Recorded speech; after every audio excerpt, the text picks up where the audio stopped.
capítol 2 del llibre, La medicina de la paraula, i reivindiques un retorn en aquests orígens de la medicina més enllà de la tecnologia que, com comentes, potser se'n fa un abús, no? Hi ha una utilitat pràctica important, però clar, el fet de valorar una mica aquesta mirada que tu comentaves dels nens i de les mares, perquè em penso que, clar, quan van acompanyats de les mares, la mirada de tots dos és important a l'hora de veure com estan. Sí, de fet, jo estic molt agraït a la formació que he rebut al meu hospital, una formació meravellosa que si he pogut fer tot això és gràcies a ells, però sí que te n'adones que potser perdem massa temps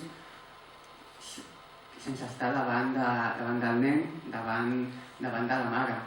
I a vegades hi ha dies que tinc de passar més hores al despatx mèdic davant d'un ordinador fent informes que a l'habitació, dins del nen, dins dels familiars, que fins que realment ho necessiten. En canvi, això allà, tio, és que al 100% estàs allà davant.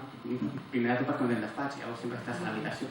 Però realment el és que és molt més productiu i sobretot ho agraeixo moltíssimes membres familiars. Destaques també el fonendoscopi, un aparell que s'icona de la professió mèdica que surt a la portada amb aquesta fotografia tan significativa, que aquí va perdent protagonisme, però penso que allà té una altra dimensió.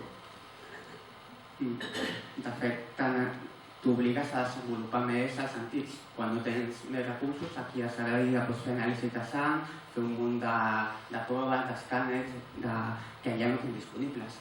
Llavors, allà el que tens són les teves mans, el teu coneixement i el teu endoscopi. Llavors, amb el que tens, has d'aprofitar-ho al màxim, t'adones que realment té molt més ús del que aquí li donem.